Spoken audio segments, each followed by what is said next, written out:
Akibat tidak adanya jaminan kesejahteraan, banyak tenaga kesehatan di Kabupaten Mamuju Tengah, Sulawesi Barat memilih hengkang. Akibatnya rumah sakit daerah Mamuju Tengah kekurangan tenaga medis. Insentif atau jaminan kesejahteraan yang menjadi tujuan para pekerja, baik itu buruh maupun tenaga kontrak yang berada di wilayah Rumah Sakit Daerah Mamuju Tengah saat ini kondisinya semakin memprihatinkan.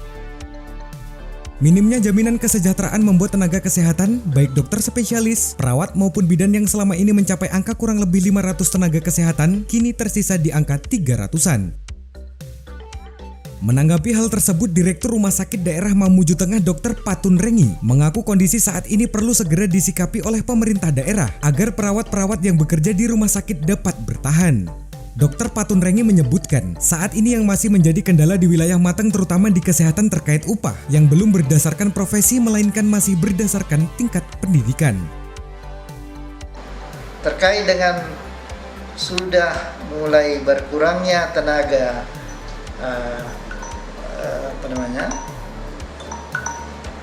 tenaga tertentu di rumah sakit kita, baik itu perawat ataupun bidan, ini adalah suatu fenomena yang perlu segera disikapi. Bagaimana membuat perawat-perawat kita bisa bertahan, atau bagaimana membuat perawat-perawat dari luar sana mau datang ke Mamuju Tengah.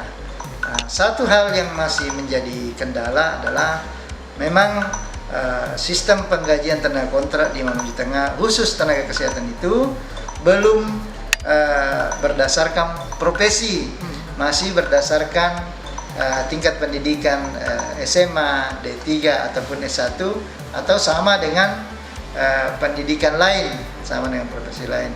Tentu ini ketika teman-teman dari profesi kesehatan memiliki peluang di tempat lain dengan pendapatan yang lebih layak, ini akan membuat kemungkinan kita akan ditinggalkan.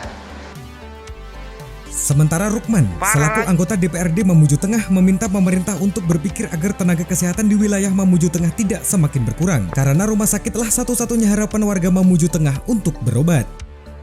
Orang tenaga kontrak atau siapapun yang tidak menginginkan kesejahteraan, artinya bahwa gaji lebih baik untuk dia. Olehnya itu mungkin karena di kabupaten-kabupaten lain sudah memberlakukan pembayaran STR dan lain-lain sebagainya, ya yang mungkin dulunya mereka dari Mamuju datang ke Mamuju Tengah mencari pekerjaan, di tempatnya dia sudah terjadi perubahan, ya mungkin mereka akan kembali seperti mungkin dari Matra dan lain-lain. Olehnya itu mungkin kita ke depan ya harus selektif melihat tenaga kontrak, apalagi ke depan kita akan penerimaan P3K, dan P3K itu pembayarannya dibebankan juga ke pemerintah kabupaten. Ya olehnya itu ya kita harus selektif bagaimana menangani ini tenaga kontrak. Dari Kabupaten Mamuju Tengah, Sulawesi Barat, Dedi, Jurnal TV mengabarkan.